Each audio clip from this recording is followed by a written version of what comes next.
नमस्कार, मैं हूं अंशिता। क्या आपको भी लगता है कि नरेंद्र मोदी मोहब्बत बांट रहे हैं और राहुल गांधी नफरत फैला रहे हैं? नहीं, ये सवाल हमारा नहीं है, ये बीजेपी नेताओं की पलटन पूछ रही है। वहीं कांग्रेस के नेता बोल रहे हैं कि जब भी बीजेपी राहुल गांधी के आगे कमजोर पड़ती है तो व्यक्तिगत हमले करना शुरू कर देती है। ये बीजेपी की पुरानी आदत है। जरा सोचिए, एक राहुल को घेरने के लिए बीजेपी को कितना पढ़ना पड़ता है, उनके परिवार का इतिहास खंगालना पड़ता है। नेहरू के बारे में, इंदिरा गांधी के बारे में, सोनिया गांधी के बारे में, क्या पता मोतीलाल नेहरू के बारे में भी पढ़ना पड़ता हो कि शायद कुछ मिल जाए और राहुल को घेर ले। क्योंकि बेरोजगारी, महंगाई, भ्रष्टाचार पर तो मोदी के पास कोई जवाब है नहीं, तो यही सही। ये कोई पहली बार नहीं है, हर बार देखा गया है कि कांग्रेस बीजेपी पर हमला करती है तो बदले में बीजेपी नेहरू, इंदिरा गांधी, सोनिया गांधी, राहुल गांधी इन पर हमले करती है। राजनीति और जनता के असली सवालों को छोड़कर बीजेपी हर मुद्दे पर राहुल को घेरने की कोशिश करती है। इसलिए बीजेपी ने राहुल को घेरते हुए क्या क्या बोला, मुद्दा ये नहीं है। मुद्दा ये है कि क्यों और कैसे घेरा, या इस बार क्या नया है। तो चलिए बताते हैं आपको। जैसा कि आप जानते हैं, राहुल गांधी 31 मई को 6 दिवसीय अमेरिका दौरे पर गए थे, जहां उन्होंने जमकर मोदी सरकार पर हमला बोला। कई बार सीधे पीएम पर भी निशाना साधा। राहुल ने तथ्यों के साथ अपनी बात रखी थी। इससे बीजेपी खेमे को मिर्ची लग गई। नतीजा, बीजेपी पड़ गई राहुल के पीछे। अब क्योंकि बीजेपी के पास कांग्रेस या राहुल को घेरने के लिए तथ्य तो होते नहीं है, इसलिए उसने एक बार फिर व्यक्तिगत हमला किया है। इसके लिए बीजेपी ने बाकायदा राहुल गांधी को चिट्ठी लिखी है। इसका शीर्षक दिया है मोहब्बत की दुकान या नफरत का मेगा मॉल। शुरुआत में लिखा है, प्रिय राहुल जी, आशा है आप स्वस्थ और सानंद होंगे। आपको बता दें कि ये चिट्ठी बीजेपी के 3 सांसदों ने राहुल गांधी को लिखी है। इसमें लिखा है कि आपकी मोहब्बत की दुकान के बारे में सुनकर अच्छा लगा। सचमुच मोहब्बत में परस्पर जोड़ने की भावना निहित है। इस पर चलकर समाज और देश को ज्यादा सशक्त बना सकते हैं। कांग्रेस अगर वास्तविकता में इसी पॉजिटिव सोच पर चले तो वाकई कितना बेहतर हो। इस पत्र में सांसदों ने आगे लिखा कि बहुत दुख है कि आपकी कथनी और करनी में बहुत अंतर है। इसके साथ ही इस पत्र में कई सवाल भी उठाए गए हैं। बीजेपी सांसदों ने एक लंबी चिट्ठी, नहीं, इसको चिट्ठी कहना तो इसकी तौहीन हो जाएगी, बीजेपी ने चिट्ठा लिखा है। हैरानी की बात है कि इसमें उनके पारिवारिक मामलों को घसीटा गया है। जैसे चिट्ठी में उस समय का जिक्र किया गया है जब मेनका गांधी ने घर छोड़ा था। चिट्ठी में लिखा है कि भाजपा सांसद और राहुल गांधी की चाची मेनका गांधी को 1982 में तत्कालीन प्रधानमंत्री इंदिरा गांधी ने उस समय घर से बाहर निकाल दिया जब उनकी गोद में उनका बेटा तेज बुखार से जूझ रहा था। उनकी गांधी ने मेनका गांधी से किस प्रकार का मोहब्बत का व्यवहार किया था। सिर्फ यही नहीं, वरुण गांधी की शादी का भी मुद्दा इस चिट्ठी में उठाया गया।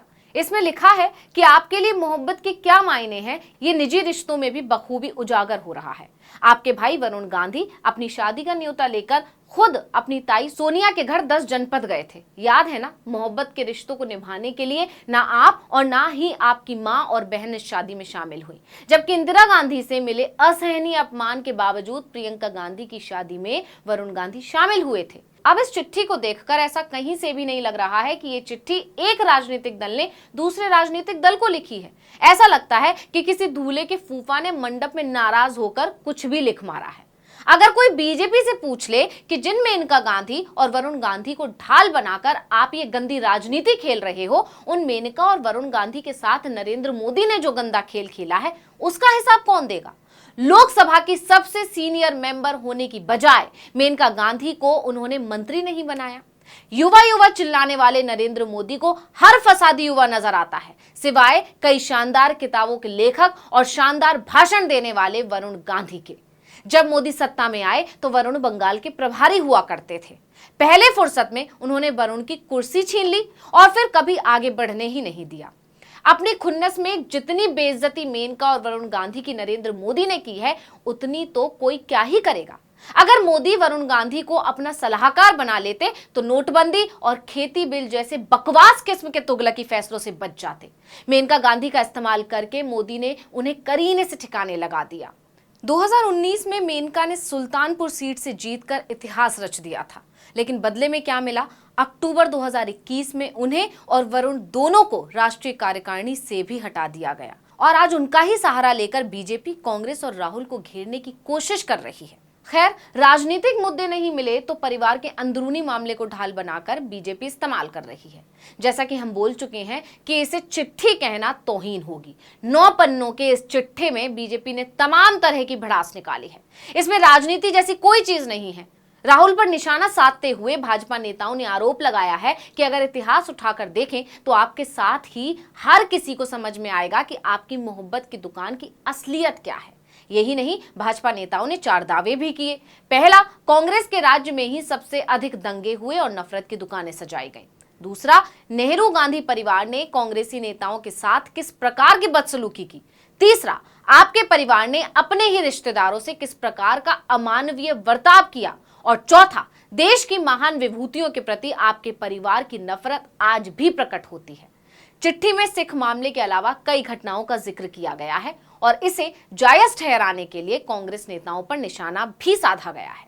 अब सवाल यह भी है कि राहुल गांधी पर यह निशाना क्यों साधा गया, क्यों बीजेपी ने यह चिट्ठी लिखी। तो बता दें कि अपने अमेरिका दौरे पर राहुल गांधी ने मोहब्बत की दुकान नाम से आयोजित एक कार्यक्रम में हिस्सा लिया था। अपनी यात्रा के दौरान उन्होंने प्रधानमंत्री मोदी और भाजपा सरकार पर जमकर निशाना साधा था।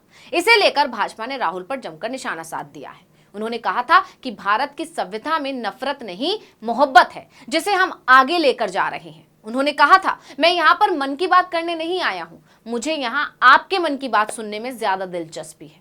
उनका काम नफरत बांटने का है और हमारा काम मोहब्बत बांटने का। हम उनका काम क्यों करें, हम अपना काम करेंगे। अब राहुल के इस बयान के बाद पहले जेपी नड्डा ने भी निशाना साधा था। इस पर भाजपा के राष्ट्रीय अध्यक्ष ने पलटवार करते हुए कहा था कि जब भारत नई कीर्तिमान स्थापित करता है तब हमारे कांग्रेस के युवराज को यह गौरव पचता नहीं है। इन्होंने सर्जिकल स्ट्राइक पर सवाल उठाए, इन्होंने समाज को बांटने का काम किया, ऊपर से आप कहते हैं कि हम मोहब्बत की दुकान खोल रहे हैं। नड्डा ने कहा था कि आप नफरत का शॉपिंग मॉल खोलकर बैठे हैं। और अब 3 सांसदों ने बाकायदा पत्र लिखा है, लेकिन इस पूरी चिट्ठी में देश हित से जुड़े किसी मुद्दे का जिक्र नहीं है। इसे भाजपा की चिट्ठी नहीं, फूफा की चिट्ठी कहना बेहतर होगा। इस वीडियो में इतना ही। आपसे अनुरोध है कि यूट्यूब पर हमारे चैनल आर्टिकल 19 इंडिया को सब्सक्राइब कीजिए, फेसबुक पर लाइक कीजिए और कमेंट करके बताइए आपको हमारा ये वीडियो कैसा लगा। आने वाले दिनों में हम और किन मुद्दों पर वीडियो बनाएं ये भी जरूर बताइएगा। ट्विटर हैंडल है article19_India, इसको भी फॉलो कर लीजिए। नमस्कार।